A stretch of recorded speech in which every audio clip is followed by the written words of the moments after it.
The envelope was thick, cream-colored.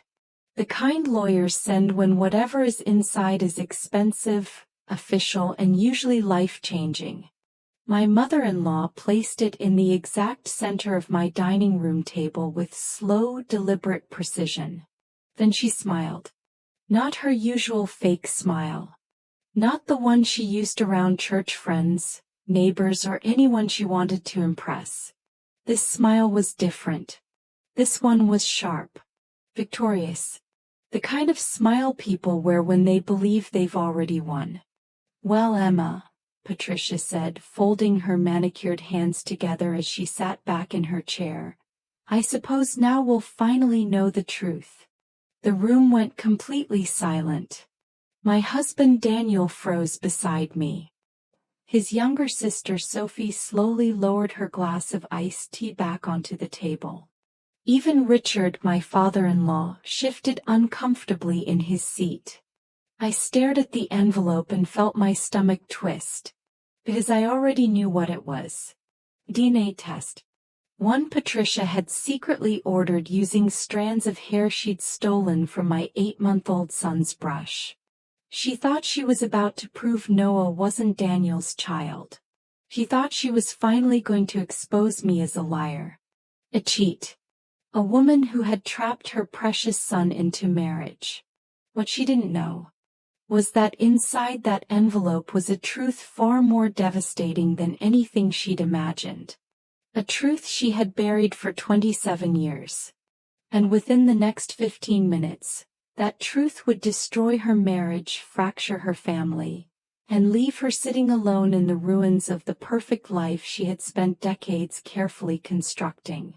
All because of one tiny line on page 3. But to understand how we got there, you need to understand Patricia.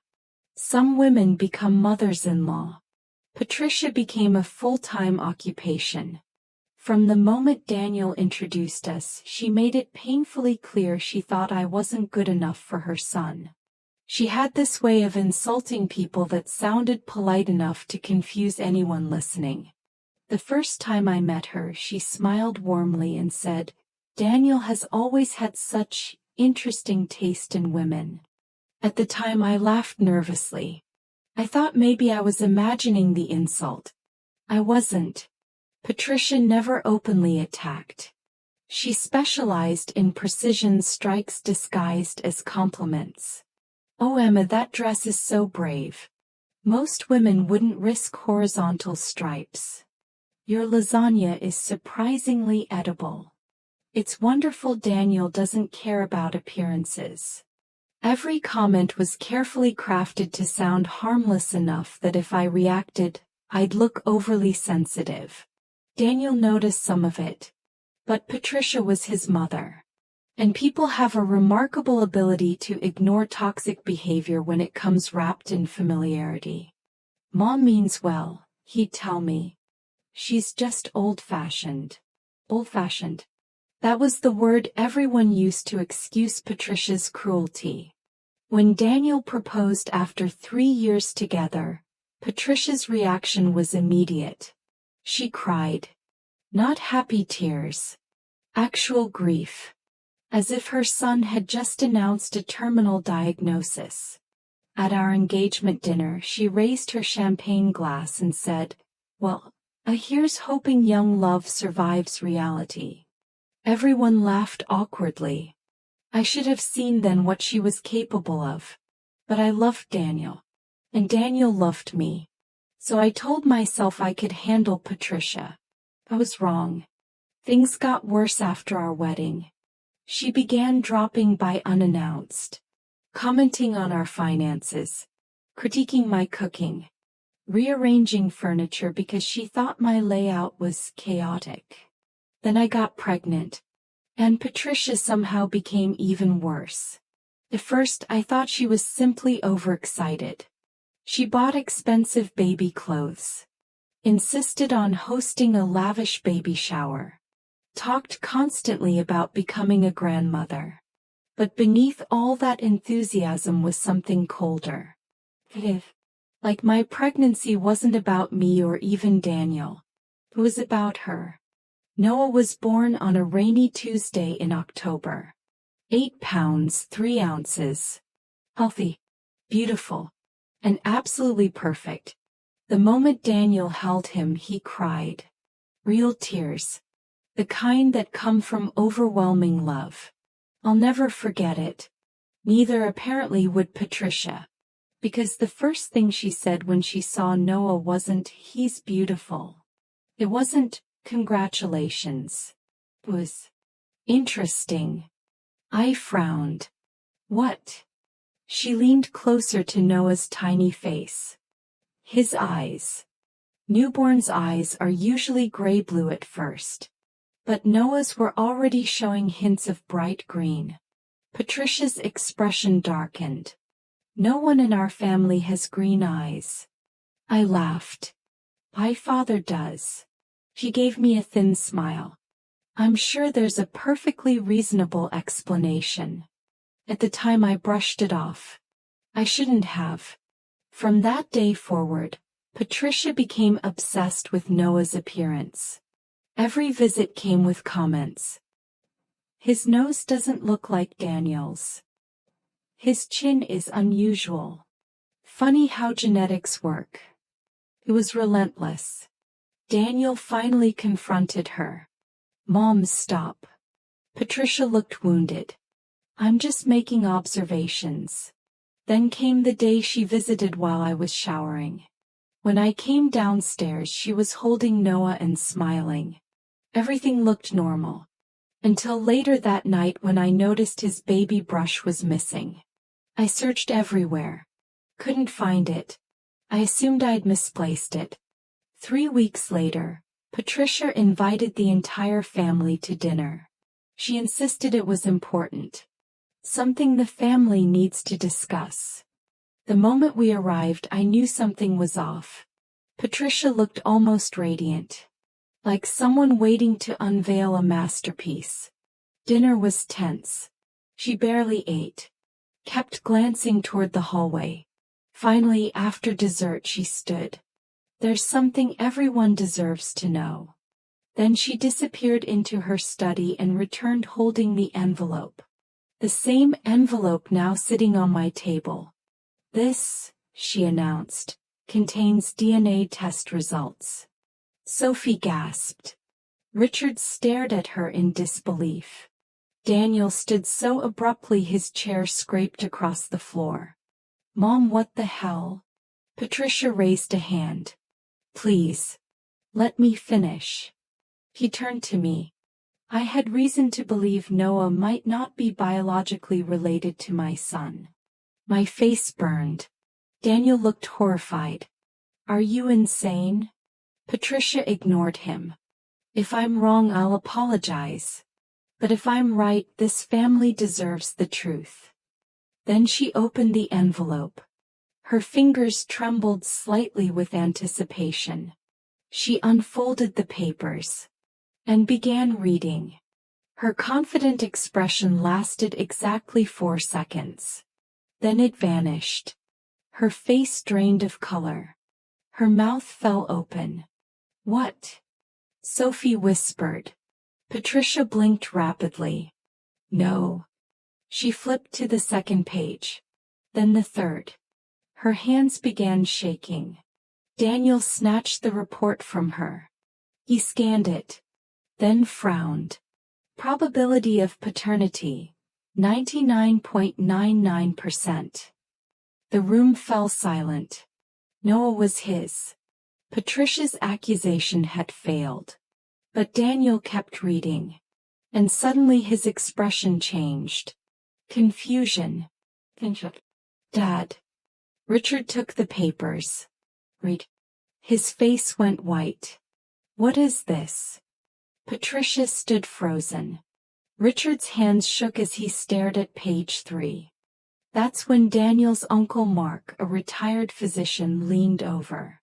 His eyes scanned the genetic markers. Then he inhaled sharply. Oh my God. What? Sophie demanded. Mark looked directly at Patricia. These markers indicate Daniel cannot biologically be Richard's son. The room exploded. What? Daniel shouted. That's impossible, Richard said. But Mark was already explaining.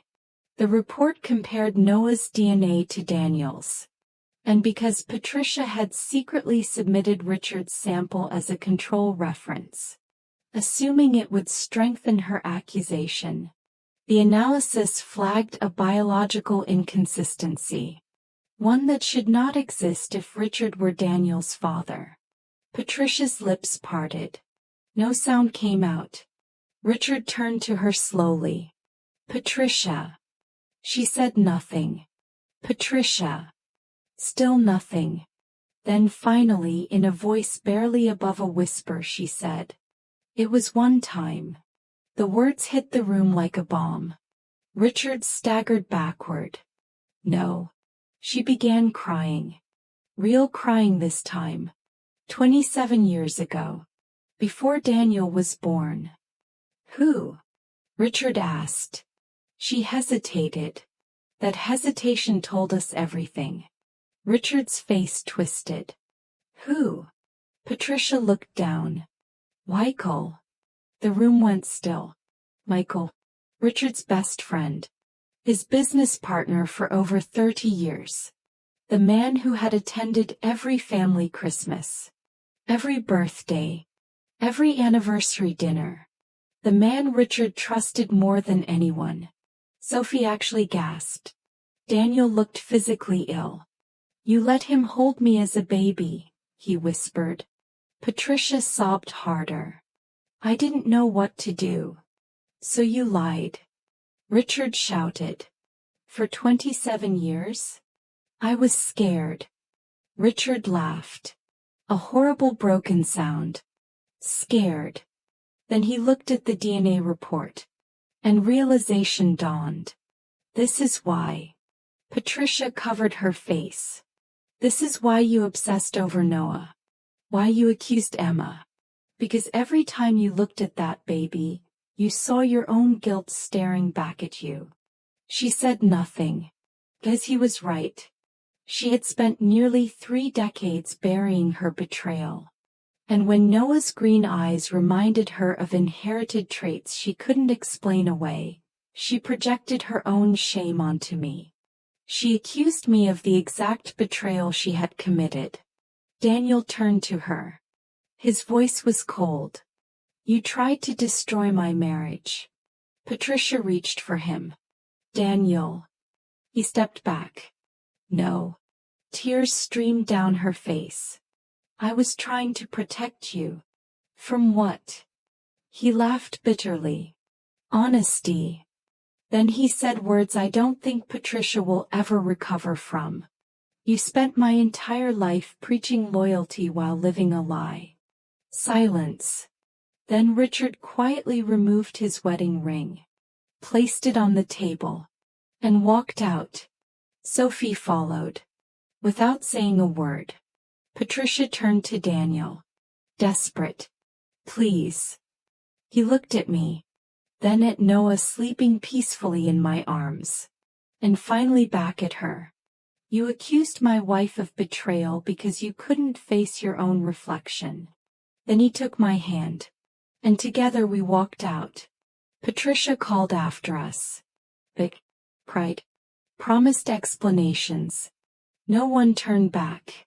That was 8 months ago. Richard filed for divorce. Sophie cut contact completely. Michael's own family disowned him after the truth came out. And Patricia? She lives alone now in the same immaculate house where she once hosted flawless dinner parties and pretended perfection was real. She has called Daniel dozens of times. He hasn't answered. Sometimes I wonder if she regrets what she did. But then I remember something.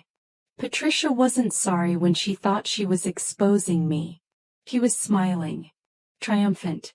She only became sorry when the truth turned around and exposed her instead. And that's the thing about secrets. You can bury them. Hide them. Build an entire life around protecting them. But eventually, the truth always finds its way to the surface. sometimes through a whisper, sometimes through an accident, sometimes through a DNA test meant for someone else. If this story shocked you, comment below. Truth always wins. And don't forget to subscribe for more emotional family drama stories.